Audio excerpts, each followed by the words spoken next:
We wish you were never born. You've been nothing but a disappointment and a burden since the day you arrived." My parents spoke in perfect unison across the Thanksgiving table, as if they'd rehearsed this moment for years. But what they didn't know was that I'd just signed the papers to become their medical power of attorney, and the documents in my briefcase would reveal exactly who'd been taking care of whom for the past decade. The dining room went arctic. 23 family members froze mid-bite, forks suspended between plates and mouths. My sister Lila's wine glass stopped halfway to her lips. My brother Ethan's children, the grandchildren my parents actually acknowledged, stared with wide, frightened eyes. I set down my napkin with deliberate calm, feeling the weight of the briefcase at my feet. Inside were 10 years of canceled checks, medical bills, mortgage payments, and the evaluation forms from 3 different elder care facilities I'd visited last month. "You know what?" I said, standing slowly. "Perfect. Then you won't need me when you're old." The silence that followed was deafening. My mother's face went from righteous anger to confusion, while my father's perpetual scowl faltered for just a moment. "What's that supposed to mean?" Dad barked, but his voice had lost some of its edge. I reached for my briefcase, placing it on the table between the mashed potatoes and the green bean casserole. "It means exactly what you think it means. If I've been such a burden, such a disappointment, then I'm sure you've made other arrangements for your future care." "Don't be dramatic, Josephine," Mom sniffed, using the tone she reserved for when I was being difficult. "Sit down and stop making a scene." "A scene?" I laughed, but there was no humor in it. "You just told your daughter, in front of the entire family, that you wish she'd never been born. But I'm the one making a scene." Aunt Patricia shifted uncomfortably in her chair. "Now, everyone, let's just calm down." "No," I interrupted, my voice firm. "I've been calm for 34 years. Calm when they forgot my birthday but threw elaborate parties for Lila and Ethan. Calm when they told everyone I was between jobs when I was actually in medical school. Calm when they refused to come to my wedding because marrying Amara was an embarrassment to the family." "You made your choices," Dad growled. "Don't blame us for the consequences." "You're right," I said, opening the briefcase. "I did make choices. Like choosing to pay your mortgage for the last 8 years after Dad's business went under." The room gasped collectively. Lila's wine glass finally completed its journey, but her hand was shaking. "That's a lie," Mom sputtered. "Is it?" I pulled out a stack of bank statements. January 2016 through November 2024. Every payment made from my account to yours. Total, $267,000. Should I continue? Ethan leaned forward. "Joe, what are you talking about?" "Oh, they didn't tell you?" I turned to my siblings. Mom and Dad have been broke since the recession. The only reason they still have this house, the one hosting this lovely family dinner, is because I've been paying for it. "But they said," Lila trailed off, her face pale. "They said what? That their investments were doing great? That Dad's consulting firm was thriving." I pulled out more papers. "Here's the bankruptcy filing from 2015. Here's the foreclosure notice from 2016. And here's the payment plan I negotiated with the bank." "You had no right," Dad started to stand, his face purple with rage. "I had no right to save your home?" I asked. "Interesting. What about Mom's cancer treatments in 2018? Did I have a right to pay for those?" Mom's hand flew to her chest. "How dare you bring that up?" "The insurance wouldn't cover the experimental treatment," I continued, pulling out medical bills. $150,000. Paid in full. By me. The daughter you wish had never been born. Uncle Robert, Dad's brother, spoke up. "Is this true, Marcus?" Dad wouldn't meet his brother's eyes. "Family business stays in the family." "Funny how I'm family when you need money, but not when you're handing out love," I observed. "Or acknowledgement. Or basic human decency. We gave you everything." Mom shrieked. "Did you?" I asked. "Because I remember working 3 jobs to put myself through college while you paid for Lila's art school and Ethan's MBA. I remember sleeping in my car during med school because you turned my room into a gym the day I turned 18. I remember. You were always so difficult," Mom interrupted. "Always had to do things your way. Medical school instead of finding a nice husband." "I did find a nice husband," I corrected. "Her name is Amara. We've been married for 6 years. You'd know that if you'd ever accepted a dinner invitation." "Don't start with that lifestyle nonsense," Dad spat. "Lifestyle?" I laughed bitterly. "Being a pediatric surgeon married to a civil rights lawyer is a lifestyle? But Ethan being on his 3rd wife is just fine." "Hey!" Ethan protested. Sorry, brother. But we both know Mom and Dad have paid for all 3 of your weddings while refusing to acknowledge my one marriage. I pulled out another set of documents. Which brings me to these. Power of attorney papers. Medical directives. The assisted living facility brochures I've been researching because, surprise, you're both getting older and need care plans. We don't need, Mom started. Dad's had 2 minor strokes, I announced to the room. Mom's showing early signs of dementia. I'm the only one who goes to their doctor appointments, who manages their medications, who makes sure they're taking care of themselves. That's private, Dad roared.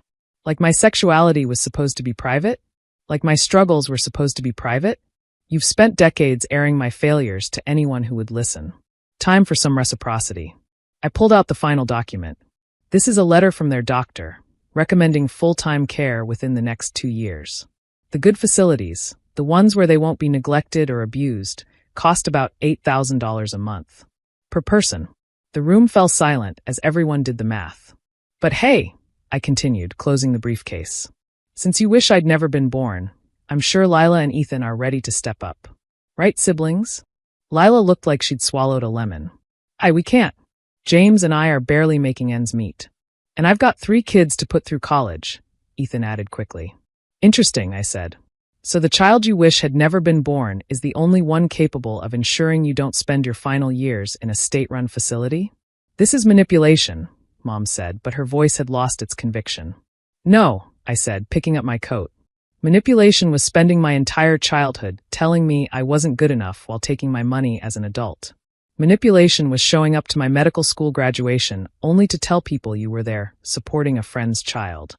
Manipulation was cashing my checks while telling the family I was a failure. I looked around the room at aunts, uncles, cousins, all the people who'd heard only my parents' version of events for years. You want to know the truth? I asked them. I graduated summa cum laude.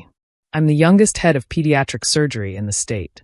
I've saved hundreds of children's lives. I have a beautiful wife, a lovely home, and a life filled with people who actually love me. The only failure here is that I kept trying to earn love from people incapable of giving it. Joe, Aunt Patricia said softly. We didn't know. They always said. I know what they said, I interrupted. That I was troubled, difficult, a disappointment. Meanwhile, I was wire transferring money every month to keep them afloat. I pulled on my coat. But that ends today.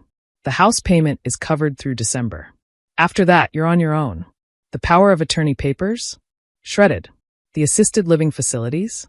You'll have to research them yourselves. Oh, and Amara's pregnant. You're going to be grandparents. But don't worry, our child will never know you exist. You can't, Mom started. Can't what? Can't stop enabling your hatred? Can't protect my family from your toxicity? Watch me. I headed for the door, then paused. You know what the saddest part is? All I ever wanted was for you to love me. Not my achievements, not my money, just me. But you were so blinded by your own prejudices and expectations that you couldn't see the daughter who would have done anything for you. If you walk out that door, Dad threatened. You'll what? Disown me? Tell the family I'm a disappointment? Wish I'd never been born? Too late on all counts. I looked at my siblings. Good luck. Dad needs his blood pressure medication refilled next week. It's $400 without insurance. Mom's neurologist appointment is Thursday at 2 p.m. The mortgage payment is due on the 1st. The property tax is past due. Oh, and the roof needs replacing before winter. That's about $15,000. Joe, please, Lila said, tears streaming down her face. We can work this out. We could have, I agreed. If any of you had ever, even once, stood up for me. If you'd ever questioned why I wasn't in family photos. If you'd ever wondered why Mom and Dad lived so well on a supposed fixed income. But you didn't. You were happy to let me be the scapegoat as long as you weren't asked to contribute. I opened the door to find Amara waiting in the car, exactly where I'd asked her to be if things went south. She'd wanted to come in to support me, but I'd known it would only make things worse. Josephine, Mom called out, panic finally creeping into her voice. You can't just abandon us. I turned back one last time. I'm not abandoning you. I'm honoring your wishes. You wanted me to never have been born? Consider it done. As far as I'm concerned, I wasn't. Which means I can't possibly be responsible for you. Goodbye. I walked to the car, got in, and didn't look back. As Amara drove away, I saw family members spilling out onto the porch, probably trying to process what had just happened. "How do you feel?" Amara asked, taking my hand. "Free," I said, and meant it. For the first time in my life, I feel free. My phone started buzzing immediately, calls and texts from various family members. I turned it off. "Do you think they'll manage?" Amara asked. "They'll have to," I said. "Lila and Ethan will probably step up when they realize Mom and Dad are really in trouble.